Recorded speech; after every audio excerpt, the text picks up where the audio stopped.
listeners from around the world. Are you ready? Do you love movies, music, animation and art, acting, gaming, and all things creative? Well, you've come to the right place.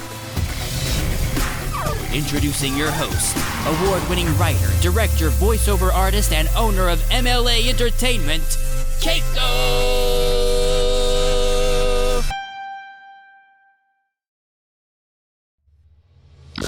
Thank you, Josh, and hi, everyone. I'm Keiko. Thank you for joining me for another episode of Keiko's Diary, your favorite podcast for all things entertaining and creative. While I wear very many hats, I consider myself first and foremost a storyteller, and that's why I started this podcast, so I could connect with other creative minds and share their stories with all of you while having a great time doing it.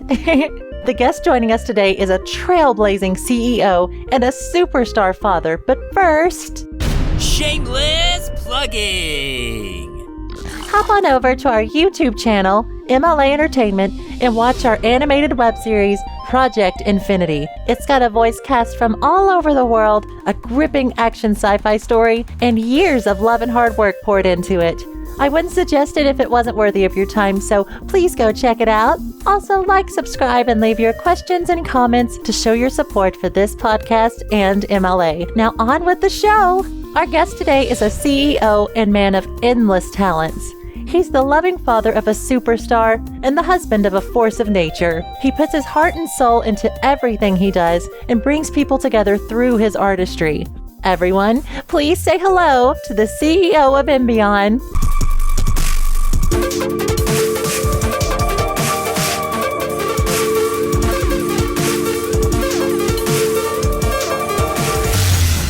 Eric Hutchison. Hey everybody, thank you for having me, Keiko. I really appreciate it. Thank you so much for coming on the show, Eric. So excited to have you here. A lot of people know me as Hutch, so that's my nickname around the studio. For the most part, I'm a computer engineer, I'm an artist, animator. I do programming and development. The amount of hats that I wear on a regular basis is a lot, but for the most part, I enjoy every bit of it. And, for the last 10 years, I've been working Imbion, and it is, just a blast helping so many creators put their works out, and whether they're trying to do books or podcasts or develop their YouTube channels or whatever it happens to be, we kind of take them through the process and the stages of development and become kind of that bridge between where they are and where they want to go. And you do it so beautifully and so smoothly. Like so many people that don't see the potential in themselves, you just have a way of spotting it, and you have a way of cultivating it and guiding them in the right direction. I just think that's a wonderful thing to do. Oh, thank you. It's definitely a talent that I've tried to work on, but it's just that I see a lot of my reflection in others. Right. So, I know what those struggles look like, and I know the kind of things that can hold us back from our own personal success. And you have so much experience to draw from yourself. You have done everything. So I can't wait to talk. I can't wait to talk more about all of that. But first, I would like to turn the clock back quite a bit and ask you, what is your very first memory of life? Oh, wow. My earliest memory is actually the day my sister was born. So I am a big brother, and I guess I was just under 5 years old. So I have this very vivid memory of that I was going to go and see my sister for the first time. And I remember walking past the parking lot, and I remember the brick wall that I was walking down towards the hospital. So I remember this really long brick wall, and it's very clear in my mind, even to this day. I'm 39. And I remember that walking down that wall with my dad. And then I remember entering the room and seeing her, and she was in one of those little glass, when I wasn't glass, I guess it was like clear plastic Tupperwares that they those incubators. Yeah, those little incubator boxes, and I remember seeing like how small she was, and yeah, it's an amazing memory to have. Where, you know, we're very close, even though, you know, physically she's in Chicago now. She moves around with her husband, who's in the Navy, and you know, for the most part, you know, we try and stay in touch and share pictures of the kids and those kind of things. But yeah, I think that's the earliest one I can really recall. That is a really sweet memory. Yeah, that is a good big brother right there. I try to be. To be. Well, that's really special. It's so interesting to me to learn what people's first memories are, and that's a really good one. Oh, appreciate it. So what were you like then as a kid, and how did you sort of come into your own as a person? Well, like I was telling you before, recognizing the struggles of those things. When I was very little, I was extremely confident. I was a force to be reckoned with. A lot of people tell me. And, you know, for the most part, I was, you know, not afraid of the stage. I was a one-man show, like at talent competitions. I was first picked for whatever the lead role was for any plays or anything like that. So, you know, apples don't fall too far from the tree. I was about to say, it sounds a lot like your own son.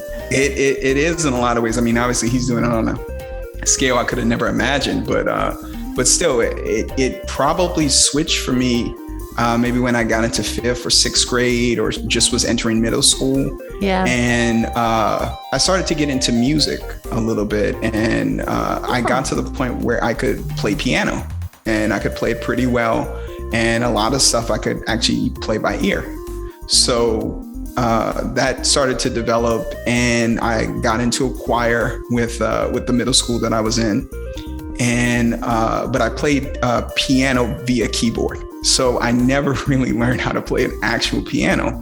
And the tricky part about that was, for my very first concert, they sat me in front of a real piano. Oh, goodness. And so I did not know the pressure differences and, you know, the sustaining pedals and all this that was all new to me. And I began to try to play this piano, and it was not working. It was not doing what I wanted it to do. And I remember the amount of stage fright that came over me and how I froze. I literally sat in front of that piano and did not move for the entire performance. Wow, I can understand. And after that, I think there was like a decision made. And these are like one of these moments in your life that completely change your direction. Right. And I made a decision. I would never put myself in that situation again. I would never be in the forefront. I would never be the front man. I would never be on stage. I would never be embarrassed like that again.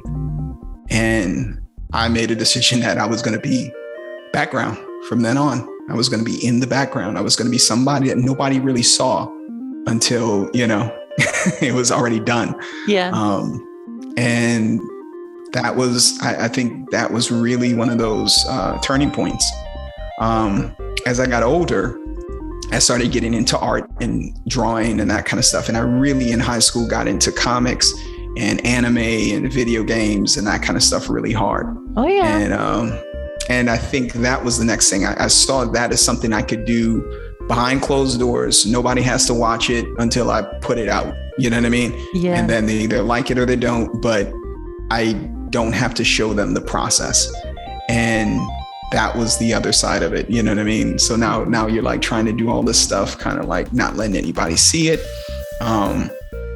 And I guess, you know, over time, you start to get to the point where you marry the ideas together. You realize that, hey, that was one instance, one scenario. It doesn't have to wreck everything that I shoot from then on. And then the other parts of it is learning how to reflect on your work properly. I mean, a lot of, you know, people get depressed or, you know, really down about their creativity, just due to the fact that it's difficult to, you know, watch others that have either more experience or more skill sets or whatever the case is, and compare yourself, you know, to them and where they are and how did they get there, you know, and that kind of stuff. So, yeah. So eventually that all came together. Well, that's the good thing. It all worked out. Oh my goodness. Yeah, that is quite an experience. It is interesting because I started off doing more things like in front of the camera in theater. So it's kind of like you. I started out in the front and then I just learned how much I just love directing and writing and doing more behind the scenes stuff. And kind of like you, I've found a happy medium of both things. So very interesting. Awesome. Yeah, it takes time to get there. Yeah. And now you're a CEO. So, hey, it worked out. It worked out. It worked out. Yeah. Now, I would like to switch gears for a minute and play a really fun game that I like to call the 60-second 411. Are you ready for this? Are you nervous? I don't know. Maybe I am. You got this. Favorite color? Black. Favorite movie? The Matrix. Favorite song? Ooh, Damaged by Her. Ooh, favorite TV show? True Blood. Greatest fear? Being a vegetable. Hot or cold weather? Cold weather. Night owl or morning bird? Oh, always night. Yeah. Favorite game? Diablo. Favorite food? Sushi. Favorite holiday? Halloween. Ooh, favorite subject in school? Physics. Favorite place in the world? Dominica. Ooh, biggest pet peeve? Ooh, hypocrisy. Favorite Spice Girl? Favorite spice? Ginger spice, of course. Awesome. Indoors or outdoors? Outdoors all day. You did it. You did it, Hutch. Yay! Awesome. I almost threw you off with that Spice Girl question. You did. Yeah. I almost did it, but I know my favorite Spice Girl. That's just how I live. So hey, you came prepared. That's awesome. Yeah. That is so good. All 15 questions. I love those answers. Oh, thank you. Mm-hmm. And I think I have a pretty good idea why you chose that as your favorite place in the world. We'll be getting to that. I think so. Yes. Well, thank you for playing that with me. That was a lot of fun. I appreciate it. That was a blast. Yeah. And so you are originally from New Orleans, right? And so, yes. And your wife, you two are an incredible team. I've just got to say it. And I saw her recently and I met her and she's just a wonderful lady. So absolutely. Powerhouse there.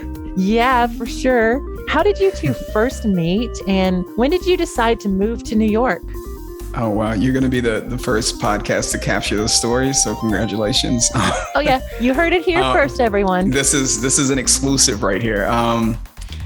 It's really weird how everything happens, you know, like looking back at stuff, hindsight is always 2020, but man, it's really crazy. I was actually attending LSU at the time doing my computer engineering degree. Go Tigers, by the way.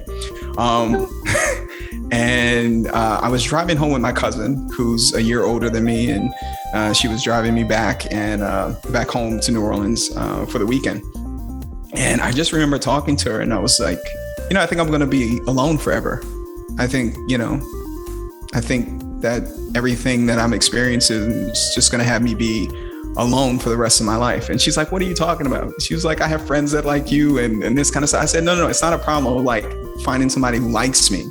It's finding somebody who I resonate with, like somebody who I feel shares like my passion for life and on the same wavelength. Yeah, just the same wavelength, you know. I'd say maybe, you know, my expectations are too high, but I really don't feel like I should settle. That was literally my words to her. So she was like, well, you know, maybe the person you're supposed to be with isn't from here. Like they're not. So I was like, well, a lot of good that's doing me. You know what I mean? If they're not here, then right, then I can't get to them. And then what does it matter? So anyway, you know, we continued like to chat. So I get home. And as soon as I walk in the door, my mom greets me with this kind of surprised look on her face and almost like a little bit flustered. So I'm like, you know, what's wrong? Like, she's like, did you call your other cousin, Troy? Like, did you call Troy? So I was like, no. She was like, you need to speak to her. I was like, all right, is she okay? Like, you know, is this an emergency? Yes. Like, what's going on? So I called my cousin Troy, who's an older cousin of mine on my mom's side. And she answered the phone and was like, listen, I am not trying to set you up. And, you know, when someone starts a conversation with, I am not trying to set you up, you know, they're probably trying to set you up. That's just, you know, This is just deductive reasoning 101. So I'm like, well, what are you trying to do then? And she's like, listen, we have this young lady that we took in.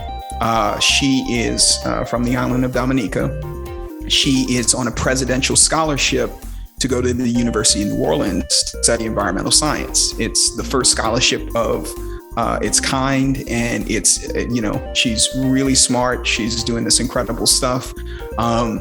And we want to bring her to experience New Orleans, and we want to bring her to this very ritzy Mardi Gras ball. But I would like her to be escorted by you if you would be willing to do that. Mm-hmm. I told her, I said the problem here is, that I would do anything for you.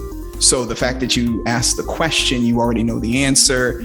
And now we're in this situation. I'm like, I'll do it for you, but this is for you. I'm not doing this for any other reason. I, of course, had been already winded with the previous conversation. So I thought all of this was extremely odd, Very odd. So it was on a Saturday. So the next day is Sunday. And I have to get this tuxedo because it's the day of the event. Of course, what tuxedo places do you know is open on a Sunday? Somebody knew somebody and was able to get us into the tuxedo place, but all they had was the tuxedos on the mannequins, and one of them happened to fit me perfectly.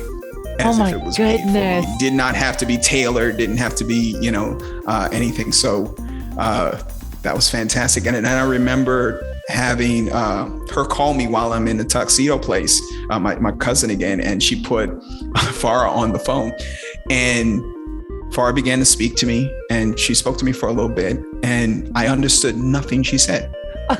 Not a word.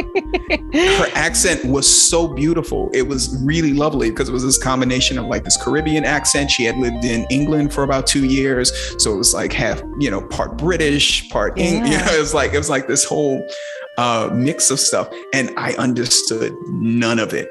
Anyway, we meet in person. That's a whole experience that, I'll have to share it another time, but we meet, it's very awkward. And, for the most part, we do have this nice time, we danced and all this kind of stuff. And, we left as friends, and that's what we were for a long time. I mean, probably over a year, we were just friends. We talked to each other on the phone. I was still at LSU. She was, doing well, but, that's all it really was. And then at some point it started to change. And that's when, I kind of realized that this person is who I'm supposed to spend the rest of my life with, Yeah, put in place. Yeah, and it was really wild, just how everything happened. As far as us like moving around and how we ended up in New York, for example, was because we were now both in New Orleans and Hurricane Katrina hit. Wow. So New York wasn't really a choice so much as it was one of the only options where I had family outside of the city. And when we went there and saw the devastation, we lost all of, our stuff. I lost my grandmother. I lost my aunt to the storm. So it was a really traumatic time. Wow. For all of us, it made me really make a decision that, I know life is not forever. And, the choices that we make, are pretty much all we have. So I made a choice. I said, hey, would you like to get married in New York and stay here? And so she had just gotten into a private university on Long Island, and they had given her the same scholarship that she had, and because her grades were great, you know what I mean. I'm the slacker. She's the she's the studious one, and for the most part, she was like, I'm going back to school, I'm finishing this, I can't think about all these things and get married and all this kind of stuff. And I'm like, listen, I promise you, we were already engaged. I was like, I promise you, if we just kind of give up the fantasy of what this day would be, I promise you a beautiful marriage. So forget about the day. I promise you a beautiful marriage if you sacrifice the day. Because if we do this, not for ourselves, but for all of our family members around us, they're all depressed, they're all sad, all this tragedy around. If we tell them we want to have a wedding, they're going to perk up. They're going to get happy. Yeah. And they're going to have something else to focus on, even if it's just for a moment. And she's like, you smooth so-and-so, there were expletives involved, I'm sure, but I can imagine them. Yes. Mm-hmm. But at that point she did agree to it. And wow. we had this wedding, which was not the princess beautiful wedding that she had imagined, that I put a down payment on in New Orleans, that we were gonna have this really ritzy looking thing, but we got married in a veterans hall in the basement. And it was so beautiful. I mean, my aunt and her friend decorated everything. And, our families were so happy. You know what I mean? Like it just for that moment, they were so happy. And we were so happy just because we were making this decision to go through life together and take on whatever challenges came. So it's, here we are. Out in Cali now. We officially made the move to California, and we bought our dream house, and it's everything that we ever wanted. 16 years later, after living in a 1-bedroom condo together and struggling with 2 kids to build our businesses and build our dreams, and it's like it all happens the way you want it to happen, just not in your time. Well said. Some of these things take a little more time to flourish than you think. Wow, that is like such a beautiful and touching story. I can see the movie of your lives right now. Like as you told it, I could see it. We gotta produce the movie now. Absolutely, I'm down for that. So. Yeah, and I mean, you met her in a tux. That's just like a fairy tale. That's so wonderful. I got engaged to her in a Buckingham Palace, so that was just icing on the cake. She actually didn't say yes right away because she said because she was in shock, but my knee was in a puddle because of course in England it's always raining. So I was literally like kneeling in a puddle, and she's just like looking at the ring and looking at me. And I'm like, I really would like to get out of this puddle.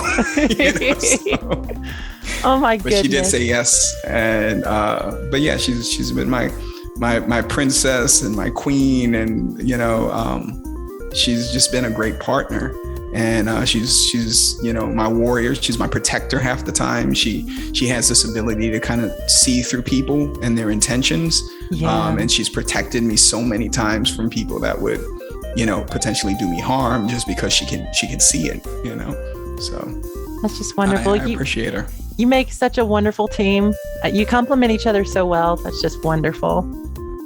Yeah, it's not perfect. I mean, we have our moments, of course, like any real people, but of course, yeah.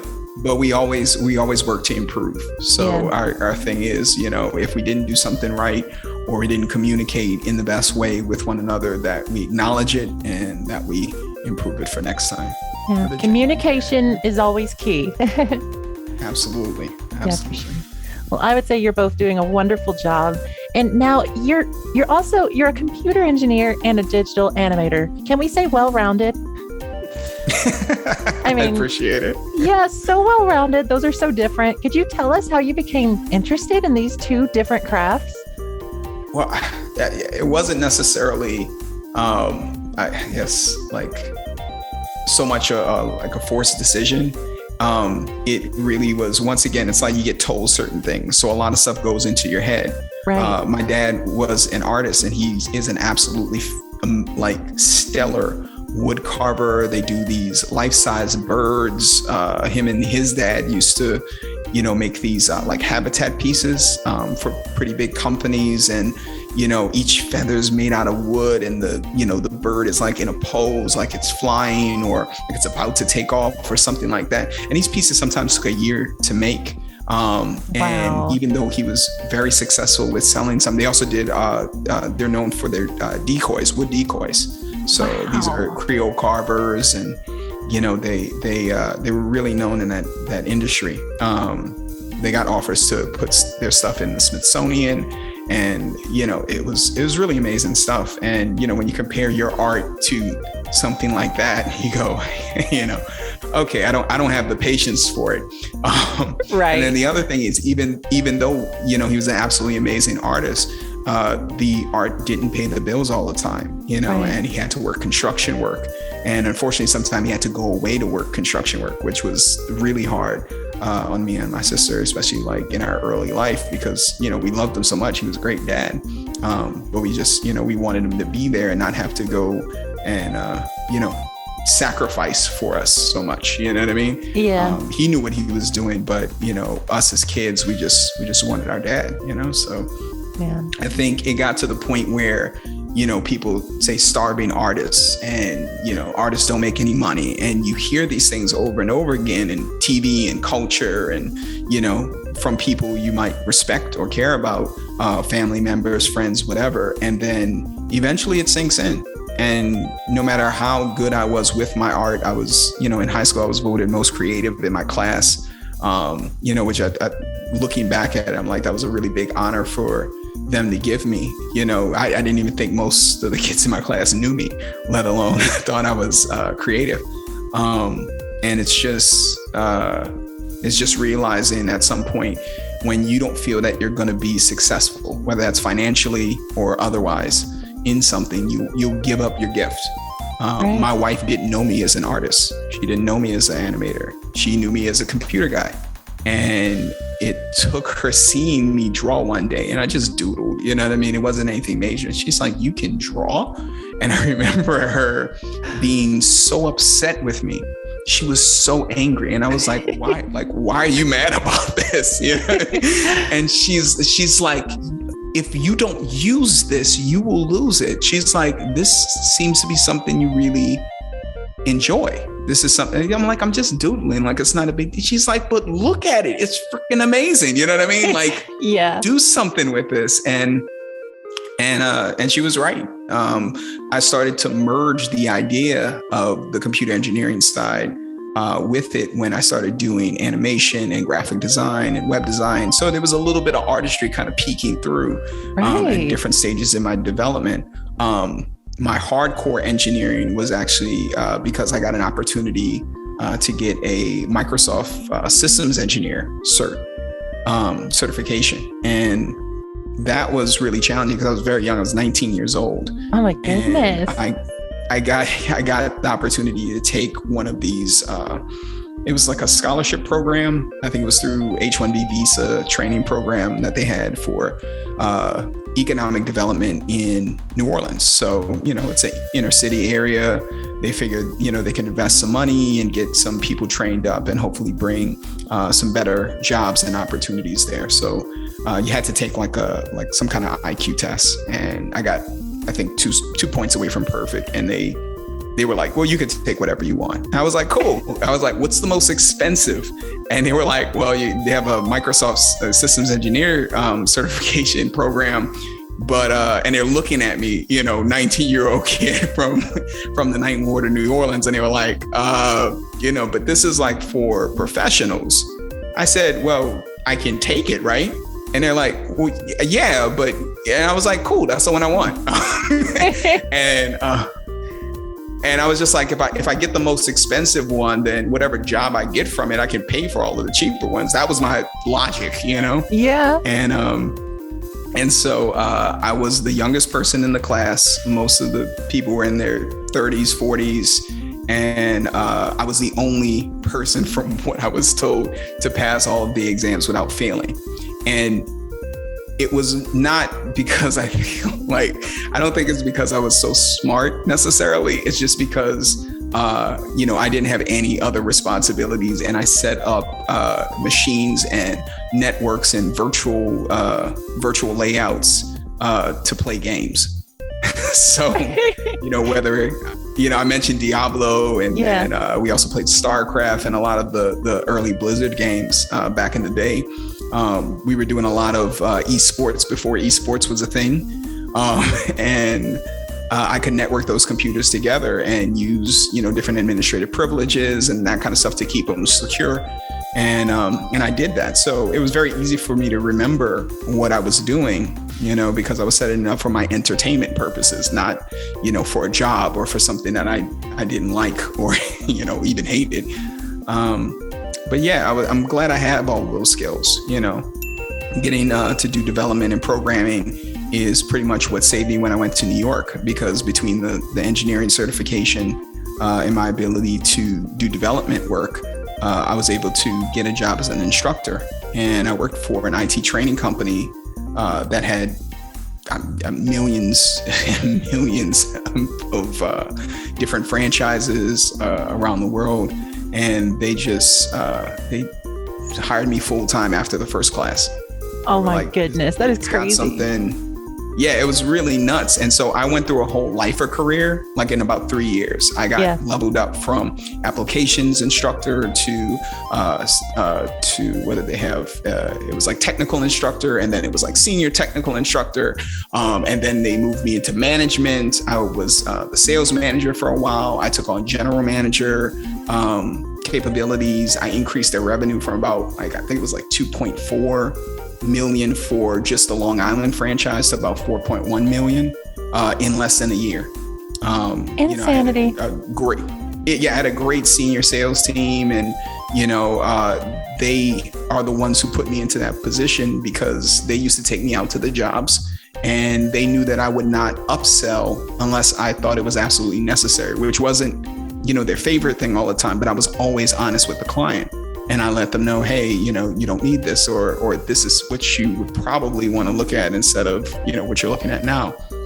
So I got them contracts for, Canon, 1-800-Flowers, Right Risk Management, different kind of advertisement companies, marketing companies, just all kind of different places, Got to do projects with Apple and Adobe, and it was such an amazing time. And that's when they gave me my award. My award was a top instructor out of 40,000 instructors worldwide. I was in the top 5 for my rankings. And I got flown out to Colorado, got to, get my, award from the CEO on stage. And it was a really bright moment, but it was also kind of dark because, I had pretty much left my wife at home. She was developing her career and getting through school. And once she finished school, she wanted to be an environmental scientist. And she had done some time in Australia studying land use management and that kind of stuff. And, our relationship was really affected by me working so much. Yeah. So I think I had a meeting with the CEO at the time and, told him my plight, I guess, trying to be honest and forthcoming with stuff. And he let me hire my boss. And I had cool. Well, it was cool up until I had to learn a stark lesson in office politics. And, she took credit for a lot of the stuff I did. And and it got really bad because then communication stopped with the CEO because I was trying to follow, chain of command, all this kind of stuff, do the right thing. But the problem is that when someone's not looking out for your best interests, it can become damaging to your career. And at some point, they asked me to take I believe, a $40,000 pay cut. Oh my goodness. Which, to be honest, I was making good money at the time, but for everything I had done for the company up to that point, it was really a shock. Yeah, you transformed the place. Right. So, I was confused to say the least. So I remember telling the operations manager who was letting me in on this, I said, okay, so you guys are firing me. And she was like, no. They just need you to take a really big pay cut. And I was like, yeah. So what I'm hearing is that I'm being fired. So I'm going to leave like I've been fired. Right. And the crazy thing about it is psychologically, I knew that if they fired me, I would be able to collect unemployment. But if they hit me with that, there's no way I could afford to keep the things that I had. Right. And that was it. That was kind of the beginning of it, was this realization that, you can do all of this stuff for people and, because they're a company and because they're interested in kind of sustaining their position or these power plays or whatever it is, that's not really teamwork, not really working together to achieve a goal. it becomes very toxic, and eventually it will become damaging to you. So, you know, I took about, I would say, a year or two to detox from all of that. And that's when I really took the time to develop my company. The funny thing is that all of those contracts that I had gotten for them, a lot of them still wanted me to teach. And that was the game changer, because they called me back and they were like, hey, you know, we need you back. I said, but you let me go. And they were like, yeah, but they said they were going to cancel these contracts. So to this day, I will buy nothing but Canon cameras and Canon printers, because I think Canon is the reason why Imbion even exists in the first place. Really? They had a really big contract with them, and they decided that they were going to cancel this huge contract if I wasn't there to teach it. Wow. Stood by me over the company, which was absolutely amazing. Speaks volumes about you. Yeah. I really appreciated that. It wasn't something I asked them to do, but it gave me an opportunity to think differently about my value as an employee or as a person. And I told the people at the time, through many conversations with my wife, and I wish I could give all of the really gritty details about it, but for the most part, I went back to them as an independent contractor through my own company. And by doing it that way and having all the back knowledge of how much they make on a class and, you know, that kind of stuff, I knew what they could afford, and I knew the max of what they could afford, and I charged them the max. And because of that, I made my annual salary in about 3 months. Whoa. So at that point, now I have time. And that time afforded me the ability to think about what I wanted to do and how I wanted to live and how I wanted things to be.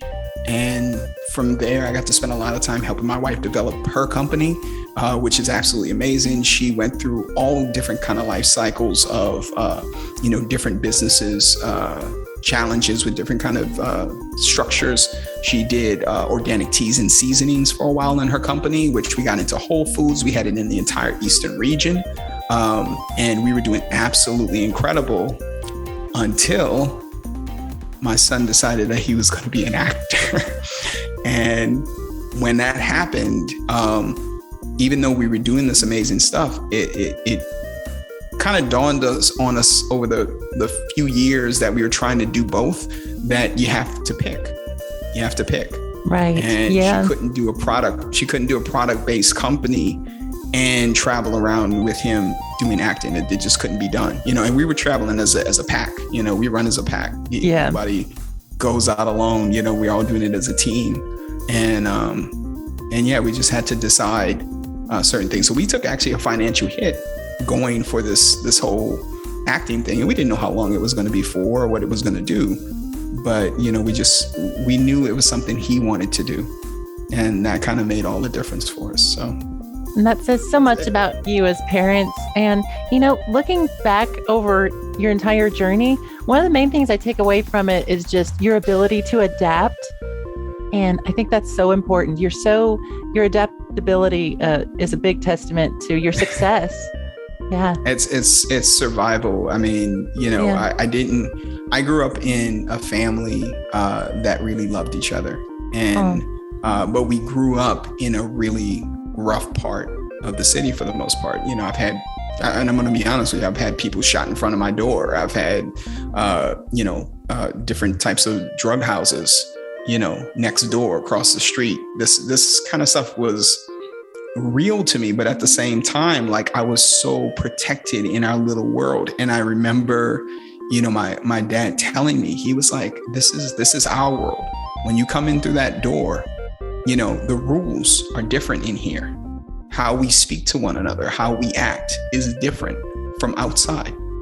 So the idea of making my world was always something that was instilled in me. And I had a mother who was a kindergarten teacher. So she was big on education and learning and expanding your mind. And she just genuinely loved us, and tried to teach us all that she could. But I remember her protecting us by putting on that display and that act when she went outside. When she went outside, she would have to, talk to people a certain way or do certain things so that she could go inside and be herself, So, it's that adaptability, I think, was just given to me by them. While they were absolutely amazing people, they knew how to survive. They were really survivors. So whenever I came up against circumstances that were like, oh, like this is bad or this is whatever, I would always check it against this level of survival that I had grown up with that was very different from, what I was experiencing now. Like everything for me is a walk in the park, because I'm like, it's like beautiful surroundings. It's like, what? I'm not going to make that much money here or there, or I'm not going to do this here or there, or, I'm not getting enough views or followers. These things, even though to a lot of people seem very real, it's not. At the end of the day, if you're still breathing and you're still walking, and you know what I mean, like it's all good then. Yeah, it's all good. Like literally, you got breath in your body. You woke up this morning, just appreciating that. Because I'll put it to you this way. And I always have these like thoughts of what you sacrifice or what you trade. So it's like, how much money or followers or likes would you trade to not wake up in the morning? How much would you trade? Like how much could I pay you not to wake up in the morning? So if that's the case, why don't we treat waking up in the morning as more valuable than all the money in the world? Wow, you need to write a book. This is wow. That is very inspiring stuff right there. Like I said, long time coming. I always have to deal with my own psychology and all of the fights that I have to have with myself. And, I come to positions mentally that help me get through the day, help me get through the moment, the hour, the second, if you have to, what I mean? Yeah. And just have a better outlook. But I cannot stress the importance of gratitude. I think gratitude solves most people's problems. I just love that. And, you were talking about how you and your wife sort of switched focus to your son. And luckily, that was also a huge success. It seems just about everything you dip your feet into seems to be successful. And so he in touch. Yeah, he won the Young Artist Award and Young Entertainer Award for Best Leading Young Actor for his portrayal of Blue in Queen Sugar. That is so cool. Yeah. And like you were saying, he said he wanted to be an actor when he was 3. So what has it been like as his parents navigating through this crazy adventure and helping him pursue his dream? Oh my God. I mean, I think, I have one of the most vivid memories of him at 3 years old. He had this like little cape on. He had some kind of little blanket, clothes pinned around his neck. Yeah. And I remember me and my wife kind of walking into the bedroom. Like I told you, we had a 1-bedroom condo with him and eventually my daughter later on. But he's standing on top of like our workout bench. So we had like a little bench at the foot of the bed where we could do workout and all this kind of stuff in the same room. And he's standing on the bench with this cape on, and you can just see him like Shakespearean pontificating, blah blah blah blah, whatever he was. He was going to town. He was on stage. You know what I mean? Performing. And he's performing. And so we're just laughing, that kind of stuff. And then he comes out to us and he leans on the wall, right? And not like a regular 3-year-older. He leans on the wall like, some kind of James Dean, you know what I mean? Like, too cool for school kind of, and he leans, he kicks the other foot, like over the top of it. And he folds his one arm across his stomach and rests his elbow, on the other arm, and puts his hand up to his chin and, starts stroking his chin like he's got a beard or something. And I'm like, what is this kid about to say? And he was like, Mom and Dad, I know that I'm born to be an actor. And I was like, born to be an actor? And I remember my response was absolute hilarity. I cracked up at this. I thought this was the funniest thing in the world. My wife didn't laugh. She didn't laugh at all. Oh my goodness. She's listening to him intently. And I'm like, what are you doing? Like, he's a kid. He's 3. Tomorrow he's going to want to be Batman. Like, what are you talking about? Like, this is not a big deal. She said, I told my mother what I wanted to be when I was 9. He's just early. And I went, oh, Boom.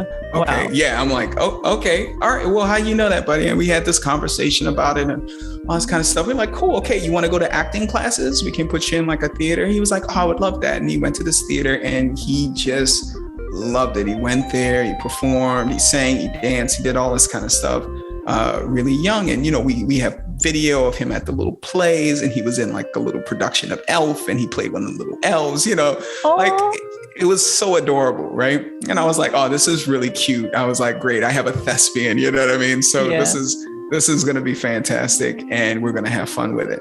And that's how it was. It was always about having fun. And because I started getting back into my art, I actually met someone who was a child actor who wanted to do a project, and they saw my artwork and they were like, yeah, I'd love to work with you and that kind of stuff. Their mom was their manager and was his manager. And she invited us all over, the whole family. We told her different parts of our story and how we had, come to New York and that kind of stuff. And she met my son, and he was probably 4 at this time. And she's like, he has it. I was like, okay, what is it? You know what I mean? Like, what is the it that you're saying? She was like, he's very special. And we were like, yeah, we know, we're his parents. You know what I mean? Like, these things don't just like pop up out the ground. We're spending time with him. We're teaching him. We're educating him. We talk to him like he's an adult. And we have conversations with him at the same time, So, he had a very robust vocabulary. He could read really well when he was 4. But we spent time, we homeschooled him basically, and he impressed her so much. She was able to get him to connected with the agency that he's with today. I remember the theatrical agent came out to meet us because we're supposed to send our kid into this room. We were not comfortable with that. I'm going to be honest, like just sending our kid into this room. But they said, hey, everything will be fine. We're like really nervous about this whole situation. My father, you gave us context of like the den of snakes, you know what I mean? Hollywood, you know what I mean? Like this is the perspective that most people have. And this is the one that was instilled, at least in me, if not in my wife as well. And she came out to greet us and she's like, I had to meet his parents because I haven't seen a kid like this in 30 something years. And I was like, wow, okay. I was like, that's a pretty bold statement to make. You know what I mean? I would say so. Because these people are performers, I never know who's blowing smoke at me. You know what I mean? So I don't know, what the truth is, but I know that she seemed genuinely impressed by him. And she told me all the things that he said in the room. And she was like, how did we get him to do this? Like, how do we're like, you know what I mean? We just talk to him. Like, you spend time with your children and they develop as individuals. That's how they learn. They have to mock and mimic you. So if I'm talking to my kid, I'm going to talk to him as basic as I can, but I'm going to get across some very complicated concepts so he has an understanding of the world. And she was just really impressed by us as a family. We had an unfortunate relationship with the people that got us that opportunity, and it was very sad, but it's led to this amazing situation. So it's like my craft, my art got him the situation to be able to use his craft and his art. And, looking at things like that is just, it's absolutely amazing. So seeing it this long later and seeing how he's had longevity and how he is, he's truly a craftsperson. I mean, the Queen Sugar thing, here's another exclusive for you because nobody really knows how he got these awards except for us. Wow. In the first episode of Queen Sugar, the grandfather has a stroke at the child's birthday party. So he plays a character Blue, and the Blue's grandfather has a stroke at his birthday party. It ended that scene with an ambulance coming to pick up the grandfather. Yeah. And him having to cry and emote trying to get into the ambulance to be with his papa, while his father is telling him that he cannot go. He can't go with papa. And his teacher who had come to his birthday party is holding him back. So I'm looking at the scene, I'm reading the script, and I'm going, how am I going to get this kid to be able to cry on command? Oh, I can't imagine. Now, this is my complete ignorance to the industry at the time. I claim nothing but ignorance. I did not know that was not necessarily expected of him. So I could only go like, okay, so we talked about acting just like you would talk at an adult. I studied techniques, you know what I mean? Where it was like, okay, how can I break this acting technique down for a kid?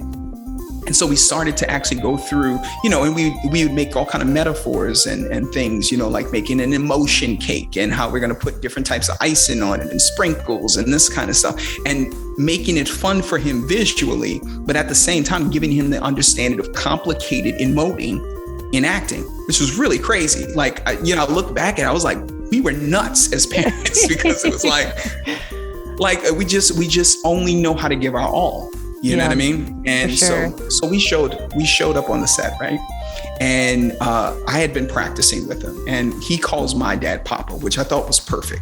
And I'm like, okay, we're gonna have to imagine something, buddy. It's not real, but we gotta imagine something. All right. We have to imagine the Papa that's in this, that's Blue's Papa, is like your Papa.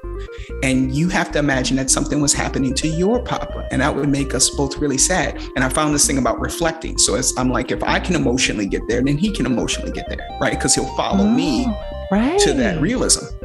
So I was like, okay. I said, so what I'm going to do is I'm going to imagine something happened to Papa. Remember, it's not real, but we have to pretend like it's real for a little while, and then we're going to let it go. And so I start bawling and I start saying, Papa got hurt and he's gonna, and then he starts crying. He's like, oh no. And it's like this whole thing. I almost want to cry just thinking about it. And, and it goes through this emotional hurdle. And then I'm like, okay, buddy, it's over. Like we probably were in there, not even a minute, but I saw him cry. I was like, okay, he can do it. So I was like, okay, stop. Not real. Papa's fine. We're going to give him a call later and all that kind of stuff. And I was like, okay. And I come out and my father was like, what did you do to my child? Like, I felt you guys in the room. Like, I was like, oh, we did this technique and all this kind of stuff. She was like, that's crazy. If you do that on set, it's going to be nuts. And so here we are. I know he can do it. We practice it again in the trailer, right? Yeah. And I'm like, I'm not going to be with him to hold his hand and do it, but I know I could go up to him, between takes or whatever, and maybe help him get there if he needed the help.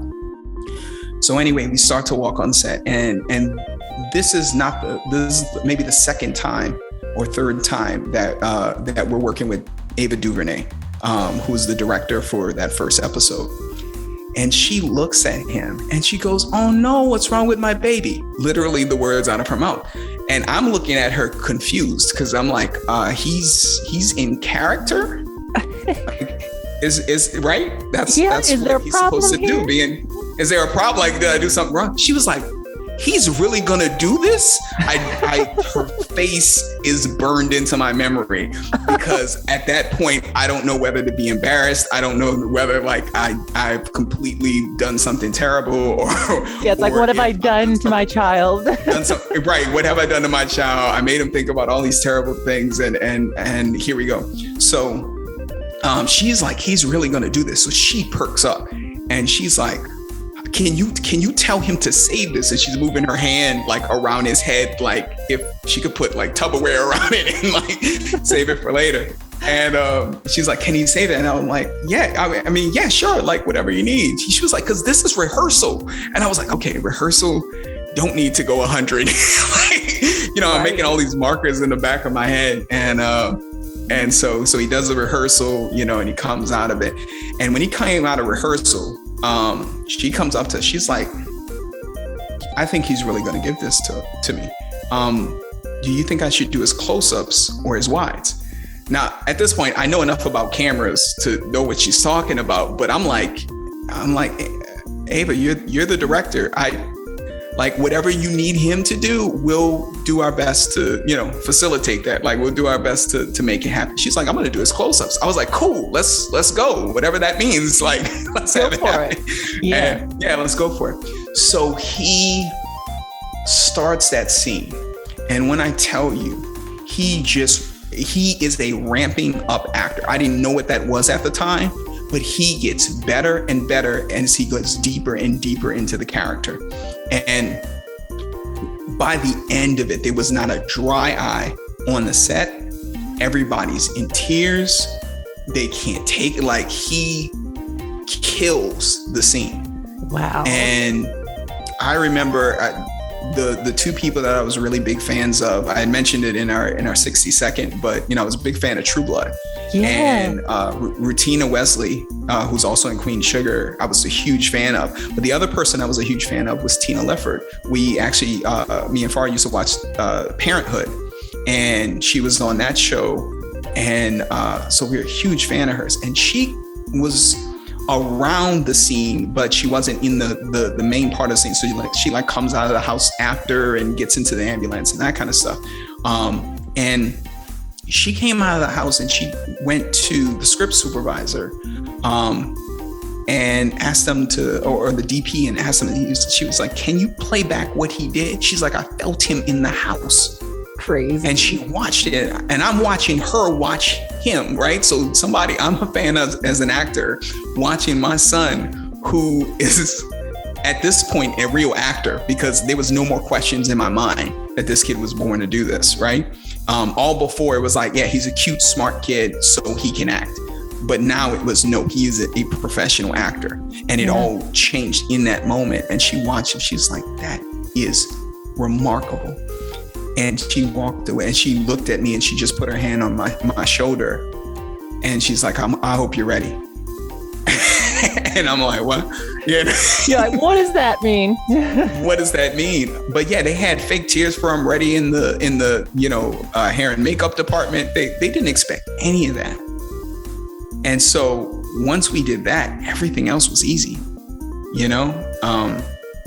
he just had so many great moments after that where he was able to do that. But being able to really dive into the depths of his emotions was something that we didn't realize how powerful it was, and how many actors, for so many actors, it is like their holy grail.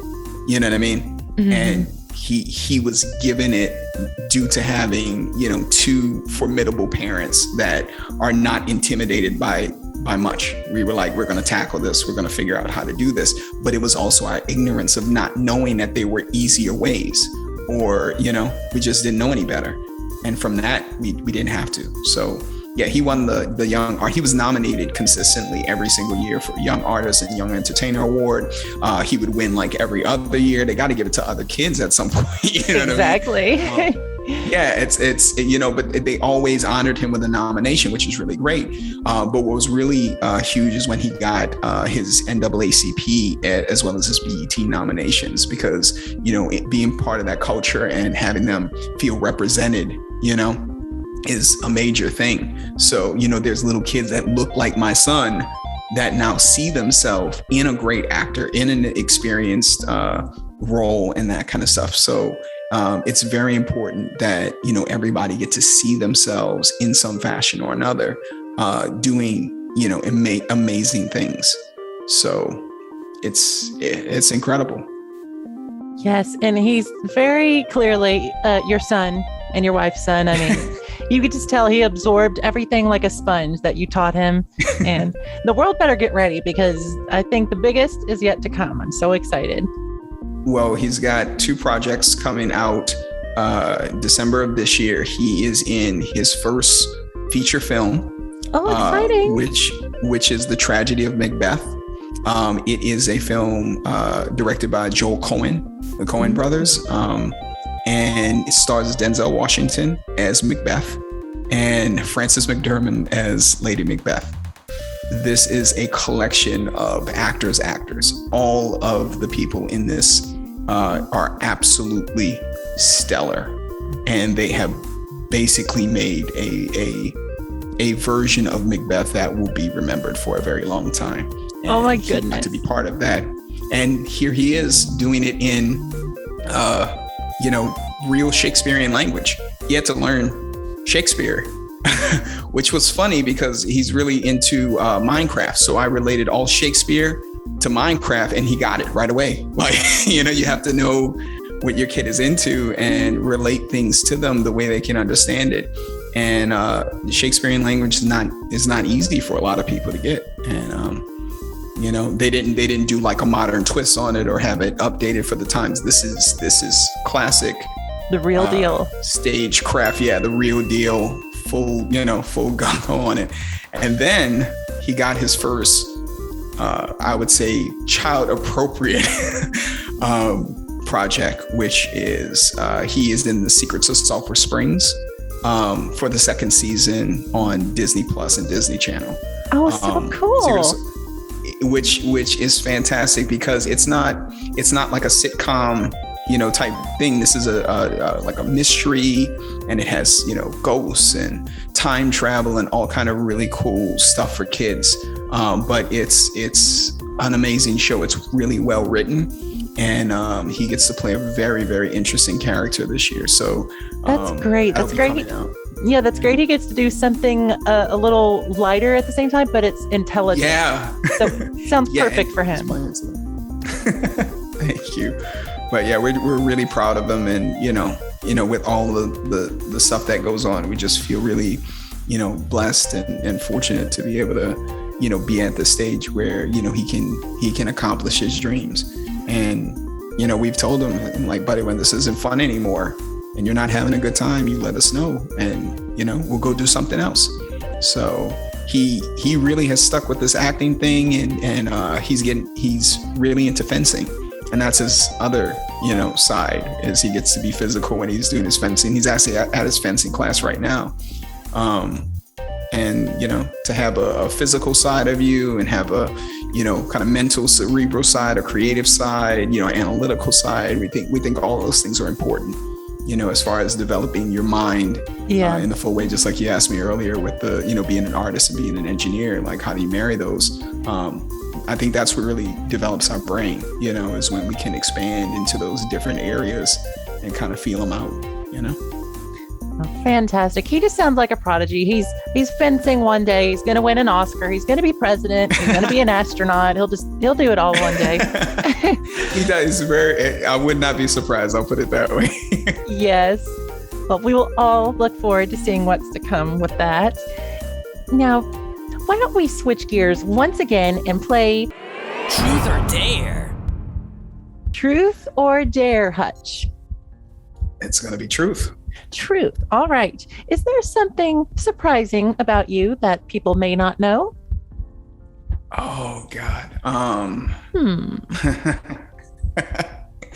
Well, I guess I mentioned a little bit about getting into music, but I can promise you, nobody in the Imbion team or anybody probably besides my wife and maybe my kids know that I enjoy singing. Oh my goodness. That's so cool. Yeah, it's really weird. And, you know, obviously I do the shower singing. My daughter has taken it to another level because she actually can write lyrics in her head. Another prodigy. Like when she hears a melody, you hear her singing words and she'll just make up words to the melody. And she's, you know, she just turned 5, so we know we got a lot we're dealing with here. So I can imagine. Well, you just gave me an idea for a dare. If oh my goodness! Oh yeah. Okay. Mm-hmm. Okay, I see where this is going. You see where it's going now. Mm-hmm. Well, let me drink water just in case. Just in case. Mm-hmm. Now, truth or dare once again, Hutch? All right, I'll go for the dare. You know what? I'm not afraid. Okay, you're not afraid. Okay. Now, this probably won't be a shock. Could you give us a little sample of your singing ability? Now, this is an exclusive. God. It's like the walls are caving in. Sometimes I feel like giving up, but I just can't. It isn't in my blood. That's it. I can't. Oh my goodness. Like, why aren't you on the radio? Never. Listen to me. Never have done that live. Never. Oh my God. Oh my God. That just happened. God. You had like 3 exclusives. Like I don't even know what to tell you. Like this is it. Anything I do now on. My goodness, you have such a good voice. Keiko's Diary exclusive, people. Knows. Truth or dare? Oh, I'm going back to truth now. What is the craziest thing you have ever done? Ooh, besides sing on your show? Yeah, besides that. The craziest thing I'll say the craziest thing that I've ever done is the hike to Boiling Lake in Dominica. So in Dominica, they have, I forget if it's the largest or the second largest, because there's like another boiling lake in New Zealand. And there's this like huge open crater with this, you know, obviously a lake that's boiling, right? Very good with the context clues. So to get there though is about a 3-hour hike one way over mountains through an area called the Valley of Desolation. Like, I mean, it's some real like epic stuff. It sounds like a TV show. Yeah, it is. Like, it's just absolutely amazing. It's breathtaking. You get to the top of some of these mountains, and you know, you just look out over this green, lush island, and it's absolutely stunning. And the first time I went there, I have a huge fear of heights.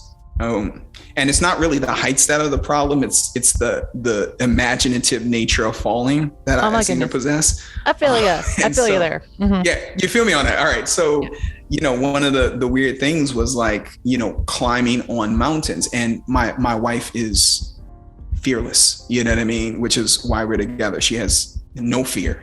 I don't even know if she's ever felt it before, but it's like, but she gets into these positions. She's like, you know, like climb up here, like, you know, come up. And she finds like more difficult routes than just the route that's laid in front of us. And I'm like, I don't feel comfortable doing that. And like, you know, the tour guide is like, no, you don't have to go up that way. And she's like, oh yeah, we do. And so, you know, I always find her pushing me to like, you know, level up basically. I'm like, hey, try something a little more out there. And it makes me feel more comfortable about the regular stuff, you know? Yeah. But that's basically a 6-hour hike, because you got to go 3 hours in and then you got to go 3 hours back.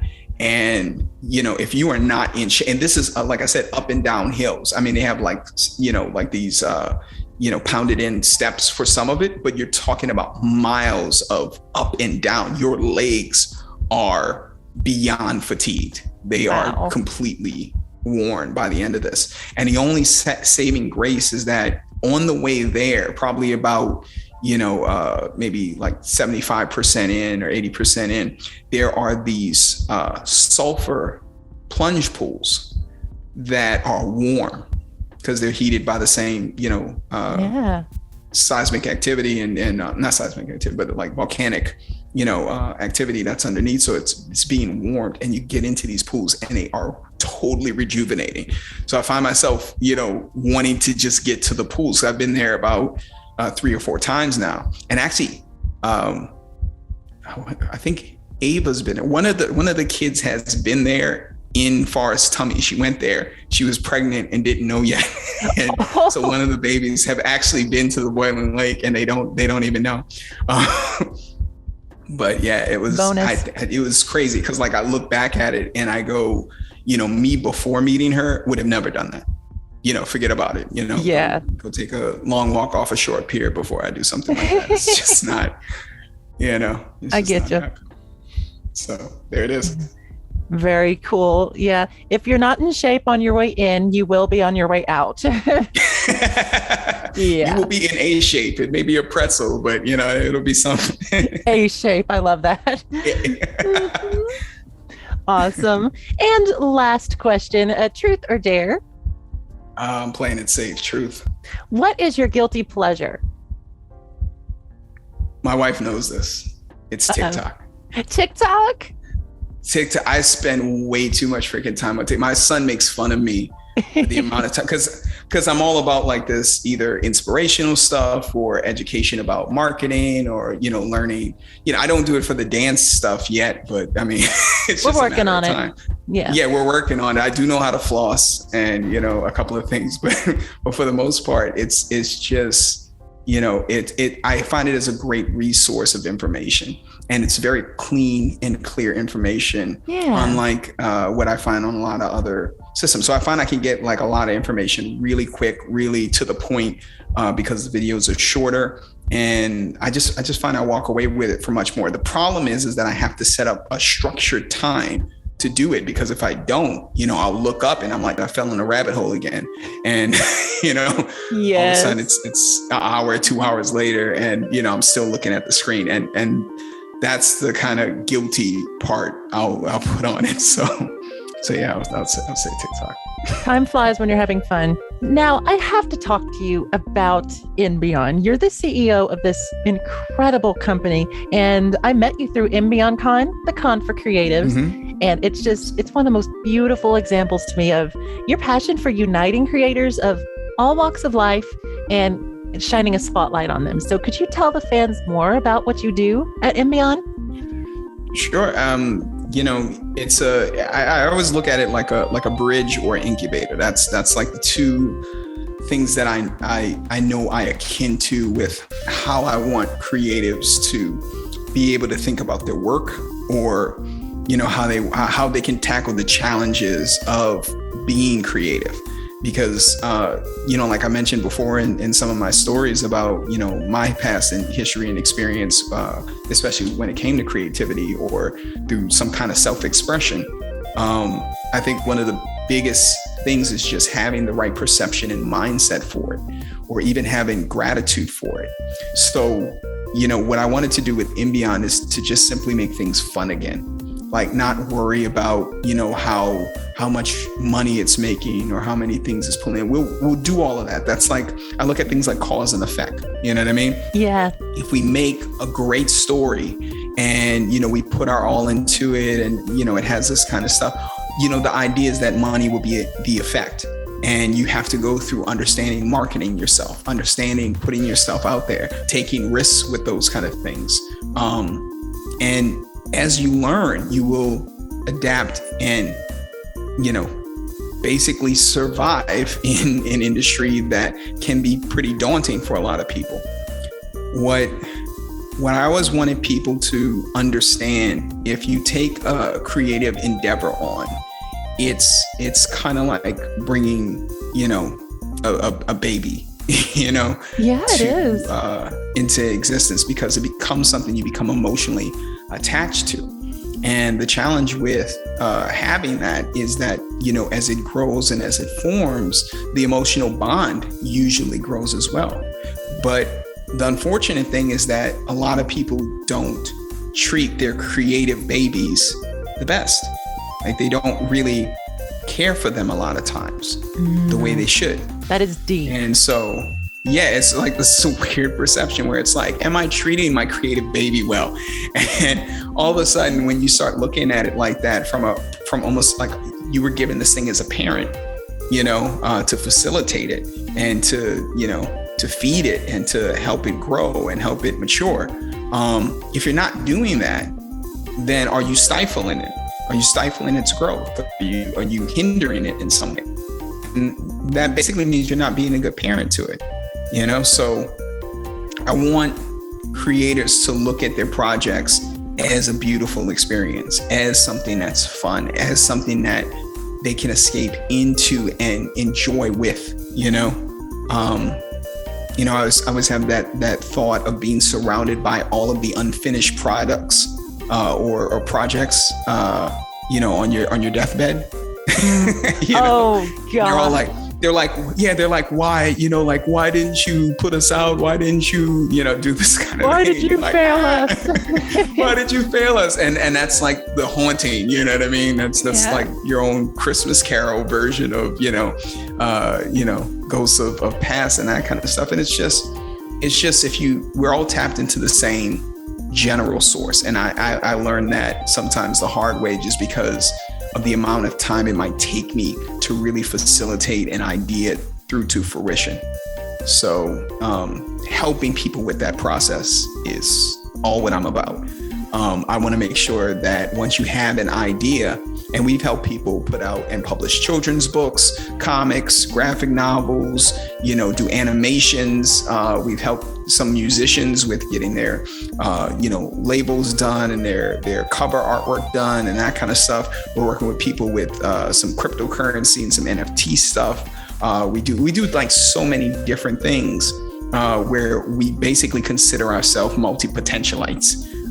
It was a TED Talk I saw on. Yeah, it's a really good, look up Multi-Potentialites TED Talk, and you'll see this young lady, I forgot her name, but she talks about like kind of this new generation of people that it's not the jack of all trades, master of none. You can actually master lots of different things, but you just like experiencing different forms of creativity. So we've helped people become photographers and videographers and build their businesses and, do all kind of different things when it comes to creativity.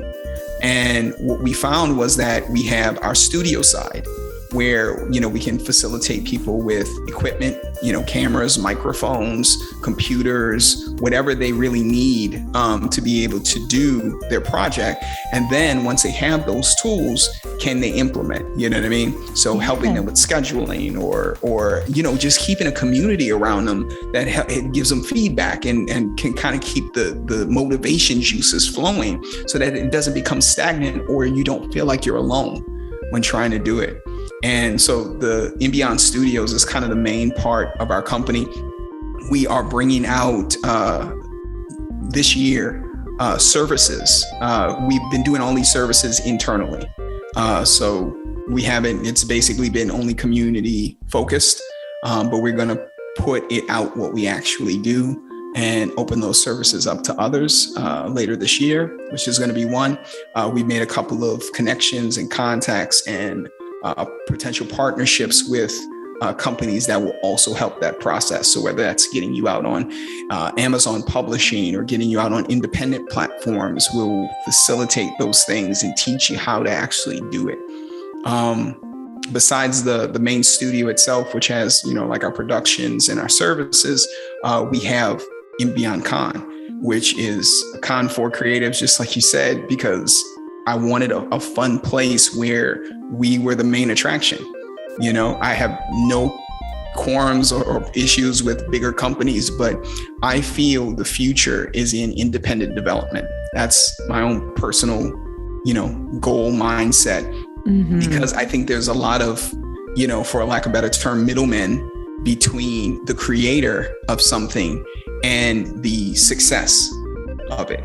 Right? There's a lot of people that stand between that, either stopping you from being successful sometimes or trying to harvest your creativity so that they can get the monetary benefit or whatever the case is. And so I always felt that when we do our con, to put out information about how to avoid those pitfalls and those traps and to understand more about the business of the industry that you're in. The unfortunate thing is that, my creative people, we suffer from ignorance. And if we don't know what we don't know, then a lot of times it takes somebody else who knows that thing but may not be creative to either help us or hurt us. Right. You know what I mean? So if we start to share with one another that knowledge and that understanding of how these business practices work, and you can see it with the influencer community. The influencer community is becoming very aware of itself. They're becoming very aware of their value. And so I think all creative forces are going to eventually go that route. And that includes artists and writers and and that kind of stuff. You can see it with actors, for example, fighting for their rights and contracts and those kind of things. So all of those stations are going to basically be able to not only allow people to get great opportunities with those bigger companies and do projects with them, but also have an independent component that they control and that they can feel the full success from without having to have so many intermediaries, taking a piece here and a piece there until eventually you're left with the crumbs of your own making, you know what I mean? The crumbs from your own production or development. So So we kind of want to change that a little bit. And then the last part that we started to develop, which you got to be a part of, was Inbeon Mag, which is going to both have a training component of it where we would do very in-depth training. We did a YouTube class this past yesterday. It was wonderful. Thank you so much. And, what we wanted to do, and you experienced this, is to give a lot of value per time. So, if we do an hour class or a 2-hour class, we want you to walk away with 3 days of information from that time. So my main thing is also to make sure people have that foundation underneath them so that whatever they're learning, they can immediately go out and apply. It's not something that you have to wait around for, or, you can literally walk right out of the door of the training and go directly into making changes to your YouTube channel or your artwork or your comic book or whatever it happens to be. So this is, what I think is kind of a new world of just access. It was never so, I wouldn't say just easy, but things were not as accessible. I was about to say accessible. Yes. Yeah, we have access.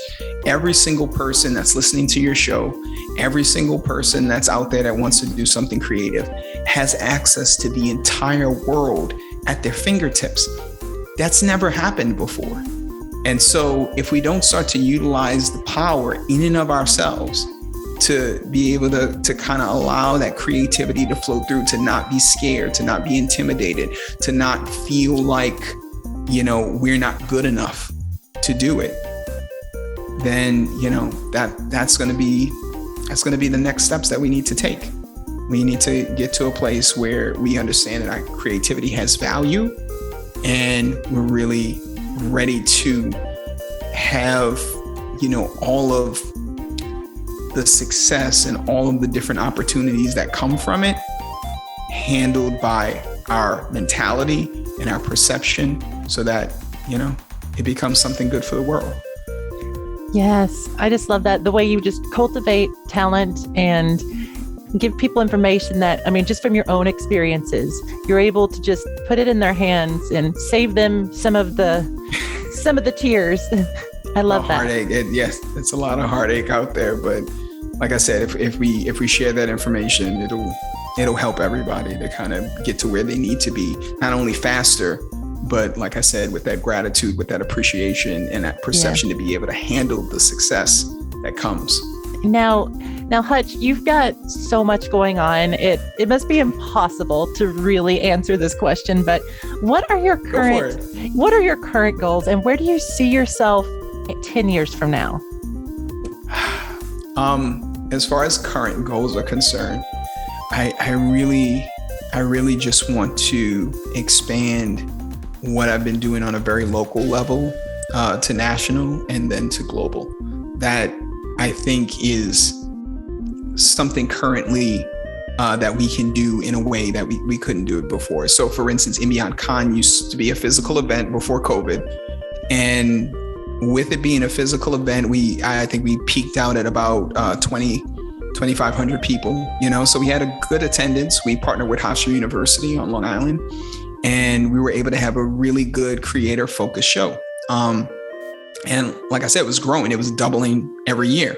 Yeah. When COVID hit, we had to completely rethink everything. We actually thought we'd have been able to have our show because it was a little later in the year. But, by the time August rolled around, it still was happening. And we were like, okay, so we have to think differently.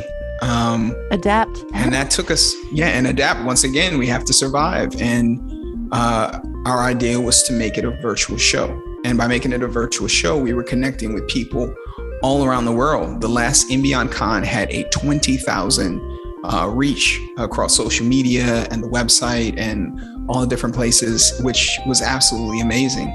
And from that, we were able to connect with people in Australia and the UK and all kind of different places that they obviously could have never come to our physical show. You know what I mean?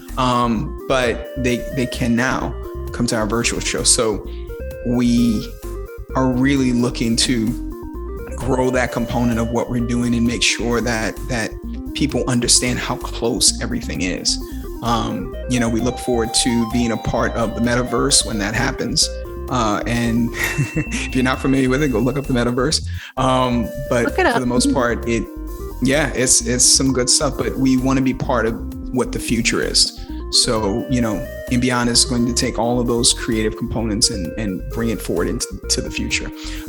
What I see in the next 10 years specifically is that I'm doing everything that I'm doing today, awesome. Bigger and better and helping more people. And, my ultimate dream is to just be known for having facilitated some of the most amazing creators in the world, being able to help them get out there and, not be afraid of everything this world has to offer. That is just lovely. I say you're well on your way, and you're going to be ruling the world in 10 years. I can say that. Yeah. Appreciate it. Mm-hmm. Ruling the world. I've been told that a couple of times. Not interested in this. I really want people to rule their own worlds. Just like I said, if you can create and rule your own world, that would be the greatest gift I could ever see people having. You do that for themselves. You made a t-shirt. That's a thing on the show. Whenever someone, yes. Make your world. Yes, make your world, rule your own world. It's a t-shirt now. Mm-hmm. Oh, I love it. I'll actually have to make that. Yeah, we're going to have to start making a line of t-shirts. People will come on the show, and there's always that one thing they say that it just has to go on a t-shirt.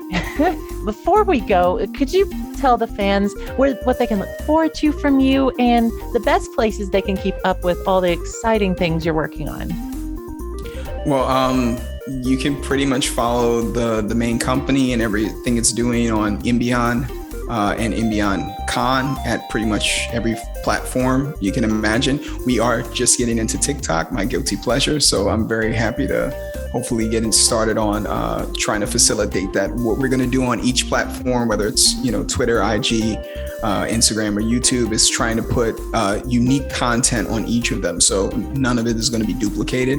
And we're just going to be pulling some unique features that everybody can kind of, get different experiences on different ones, but still have a unique but connected environment, and hopefully just enjoy whatever we're doing. So Imbion, and also we have Imbion Con on all platforms. And then me personally, when I'm not, messing around with the studio and all of the projects that we have, I've really gotten pretty deep into fantasy and D&D art. So I created, I've had my Instagram for a while, which did pretty well. But now I've just recently got onto TikTok with my fantasy art. So you can follow me at Art of Hutch on pretty much every platform also.